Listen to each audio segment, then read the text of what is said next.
ਤੇ ਜਾਂਦਿਆਂ ਦੀ ਗੱਲ ਕਰੀਏ ਪੰਜਾਬ ਐਗਰੀਕਲਚਰ ਯੂਨੀਵਰਸਿਟੀ ਦੀ ਸ਼ਰਮਾ ਜੀ ਹੁਣ ਇਹਨੇ ਦੋ ਕਿਸਮਾਂ ਤਿਆਰ ਕੀਤੀਆਂ ਸੇਬ ਦੀਆਂ ਕਿ ਪੰਜਾਬੀ ਹੁਣ ਪੰਜਾਬੀ ਪੰਜਾਬ ਦੇ ਵਿੱਚ ਪੈਦਾ ਹੋਇਆ ਸੇਬ ਖਾ ਸਕਣਗੇ।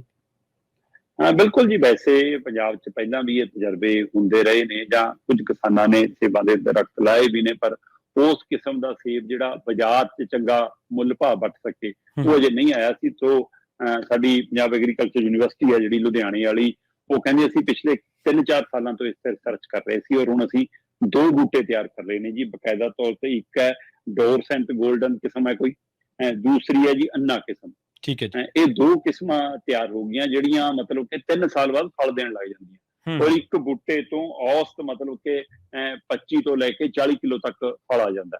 ਸੋ ਇਸ ਲਈ ਕਹਿੰਦੇ ਕਿ ਇਹ ਕਿਸਮ ਬਾਜ਼ਾਰ ਦੇ ਵਿੱਚ ਤੁਹਾਨੂੰ ਕਸ਼ਮੀਰ ਔਰ ਹਿਮਾਚਲੀ ਸੇਬ ਨੂੰ ਤਕੜੀ ਟੱਕਰ ਦੇ ਸਕਦਾ, ਔਰ ਇਹ 3 ਸਾਲ ਬਾਅਦ ਇਹ ਫਲ ਦੇਣ ਲੱਗ ਜਾਂਦਾ, ਔਰ ਇਹਦੇ ਲਈ ਜ਼ਿਆਦਾ ਖਰਚਾ ਪਾਣੀ ਵੀ ਨਹੀਂ ਆਉਂਦਾ, ਹੈ ਨਾ। ਨਾਰਮਲ ਇਹਨੂੰ ਕੁਝ ਸਮੇਂ ਪਾਣੀ ਦੀ ਲੋੜ ਹੁੰਦੀ ਹੈ। ਦਸੰਬਰ ਅਖੀਰ ਤੋਂ ਲੈ ਕੇ ਜਨਵਰੀ 'ਚ ਇਹਨੂੰ ਲਾਇਆ ਜਾ ਸਕਦਾ ਹੈ ਤੇ ਮਈ ਜੂਨ ਦੇ ਵਿੱਚ ਇਹਦਾ ਫਲ ਆਉਂਦਾ। ਸੋ ਇਸ ਹਵਾਲੇ ਨਾਲ ਉਹ ਕਹਿੰਦੇ ਕਿ ਬੂਟੇ ਦਾ ਕੱਦ ਵੀ ਜ਼ਿਆਦਾ ਉਹ ਨਹੀਂ ਹੁੰਦਾ। ਜਿਹੜਾ ਤਾਂ ਹੈਗਾ ਡੋਰਸੈਂਟ ਗੋਲਡਨ, ਇਹ ਲਗਭਗ ਹਰਾ ਪੀਲੇ ਰੰਗ ਦਾ, ਜਿਹਨੂੰ ਆਪਾਂ ਜਿਵੇਂ ਕਹਿੰਦੇ ਹੁੰਦੇ ਆ ਕਿ ਜੂਸੀ ਸੇਬ ਆਉਂਦਾ ਜਿਵੇਂ, ਹੈ ਨਾ। ਠੀਕ ਹੈ ਜੀ। ਕਿ ਉਹੋ ਜਿਹੇ ਕਿਸਮ ਦਾ ਸੇਬ ਹੈ। ਤੇ ਜਿਹੜਾ ਦੂਸਰਾ ਹੈ ਅੰਨਾ ਕਿਸਮ ਦਾ, ਉਹ ਲਾਲ ਜਿਵੇਂ ਸੇਬ ਹੁੰਦਾ ਸਾਡਾ, ਉਹ ਕਿਸਮ ਦਾ ਸੇਬ ਹੈ। ਤੋਂ ਇਹਦੀਆਂ ਮੁੱਖ ਮੰਤਰੀ ਭਗਵੰਤ ਮਾਨ ਹੋਰਾਂ ਨੇ ਵੀ ਵਧਾਈਆਂ ਭੇਜੀਆਂ ਉਹਨਾਂ ਨੂੰ, ਤੇ ਯੂਨੀਵਰਸਿਟੀ ਵਾਲਿਆਂ ਦਾ ਮੰਨਣਾ ਹੈ ਕਿ ਇਹ ਹੁਣ ਕਿਸਾਨ ਪੰਜਾਬ 'ਚ ਬਾਗ ਲਾ ਸਕਣਗੇ ਸੇਬਾਂ ਦੇ, ਸੇਬਾਂ ਦੀ ਖੇਤੀ ਕਰ ਸਕਣਗੇ। ਔਰ ਉਹਨਾਂ ਨੇ ਜ਼ਮੀਨ ਵੀ ਮਾਰਕ ਕੀਤੀ ਹੈ ਕਿ ਥੋੜੀ ਜਿਹੀ ਕਿਹੜਾ ਏਰੀਆ ਉਹਦੇ ਲਈ। ਉਹ ਕਹਿੰਦੇ ਕਿ ਇਸ ਦੇ ਲਈ ਗੁਰਦਾਸਪੁਰ ਤੋਂ ਲੈ ਕੇ ਹੁਸ਼ਿਆਰਪੁਰ ਤੱਕ ਦਾ ਏਰੀਆ, ਠੀਕ ਹੈ, ਰੋਪੜ ਮੋਹਾਲੀ ਤੋਂ ਲੈ ਕੇ ਪਟਿਆਲਾ ਤੱਕ ਦਾ ਏਰੀਆ, ਇਹ ਸਾਰਾ, ਤੇ ਅੰਮ੍ਰਿਤਸਰ ਲੁਧਿਆਣਾ ਤੇ ਪਠਾਨਕੋਟ ਤੱਕ ਵਾਲੀ ਜ਼ਮੀਨ, ਇਹ ਇਹਦੇ ਲਈ ਖਾਸੀ ਲਾਹੇਵੰਦ ਸਾਬਤ ਹੋ ਸਕਦੀ ਹੈ।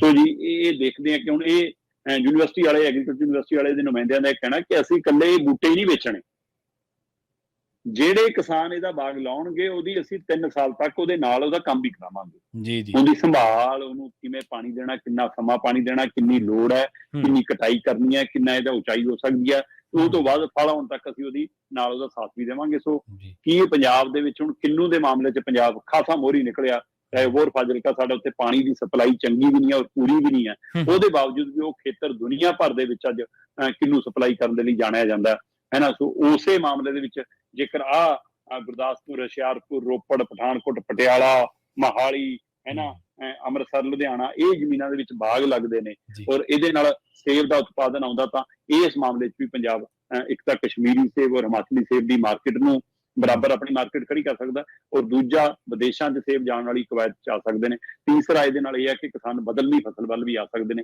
ਸੋ ਕੀ ਇਹ ਸਿਰਫ ਹਵਾਈ ਗੱਲ ਹੋਏਗੀ ਜਾਂ ਹਕੀਕੀ ਹੋਏਗੀ, ਆਉਣ ਵਾਲਾ ਸਮਾਂ ਦੱਸੇਗਾ। ਜੀ ਜੀ ਜੀ। ਅਸੀਂ ਕਹਿੰਦੇ ਹਾਂ ਸ਼ਰਮਾ ਜੀ, ਆਪਾਂ ਇਹ ਗੱਲ ਖੁਦ ਇਸ ਗੱਲ ਦੀ ਉਹ ਕਰਦੇ ਹਾਂ, ਅਰਦਾਸ ਕਰਦੇ ਹਾਂ ਕਿ ਫਲ ਲੱਗਣ, ਕਿਸਾਨ ਦੀ ਮਿਹਨਤ ਨੂੰ ਵੀ ਫਲ ਲੱਗੇ, ਯੂਨੀਵਰਸਿਟੀ ਜਿਹੜੀ ਮਿਹਨਤ ਕਰਦੀ ਹੈ ਉਹਨੂੰ ਵੀ ਫਲ ਲੱਗੇ, ਪੰਜਾਬੀਆਂ ਦੇ ਸਾਰਿਆਂ ਦੇ ਪੰਜਾਬੀਆਂ ਦੀ ਮਿਹਨਤ ਨੂੰ ਫਲ ਲੱਗਣ।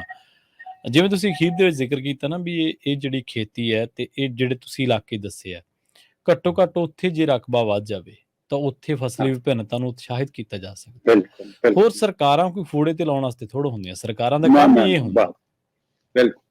ਜੇ ਕੋਈ ਸਰਕਾਰ ਵਧੀਆ ਕੰਮ ਕਰੂਗੀ, ਇਹਦੀ ਆਊਟਪੁੱਟ ਮਿਲੂਗੀ, ਚਲੋ ਫਿਰ ਅਸੀਂ ਵੀ ਕਹਿ ਦਾਂਗੇ ਕਿ ਭਾਈ ਚਲੋ ਜਿਹੜੀ ਟਵੀਟੀ ਹੁੰਦੇ ਸੀ ਉਹ ਤਾਂ ਗੱਲ ਠੀਕ ਹੈ, ਤੇ ਪਰ ਹੁਣ ਇੱਧਰ ਕੰਮ ਚੰਗੇ ਕੀਤੇ ਜਾ ਰਹੇ ਨੇ। ਪਰ ਫਿਰ ਵੀ ਪੰਜਾਬ ਦੀ ਖੇਤੀ ਐਸੇ ਮੋੜ ਤੇ ਆ ਖੜੀ ਹੈ ਕਿ ਇਹਨੂੰ ਹੁਣ ਬਹੁਤ ਪਹਿਲੂਆਂ ਤੋਂ ਵਾਚ ਕੇ ਤੇ ਇਹਨੂੰ ਅੱਗੇ ਤੋਰਨ ਦੀ ਲੋੜ ਹੈ। ਜੇਕਰ ਇਹਨੂੰ ਘਰੇਲੂ ਉਦਯੋਗ ਨਾ ਬਣਾਇਆ, ਜੇਕਰ ਇਹਨੂੰ ਪੈਰਾਂ ਸਿਰ ਨਾ ਕੀਤਾ, ਜੇਕਰ ਇਹਦੇ 'ਚ ਫਸਲੀ ਵਿਭਿੰਨਤਾ ਨਾ ਲਿਆਂਦੀ, ਤਾਂ ਇੱਕ ਬਹੁਤ ਭਿਆਨਕ ਸੱਚਾਈ ਸਾਡੇ ਦਰਾਂ ਤੇ ਆਣ ਖੜੀ ਹੈ, ਜਿਹਨੂੰ ਦੇਖਣਾ ਤੇ ਜਿਹਦੇ ਬਾਰੇ ਸੋਚ ਕੇ ਕੰਬਣੀ ਛੱਡ ਜਾਂਦੀ। ਸੋ ਇਹਦੇ ਲਈ ਸਾਰੇ ਸੁਹਿਰਦ ਲੋਕਾਂ ਨੂੰ ਯਤਨ ਕਰਨੇ ਪੈਣਗੇ।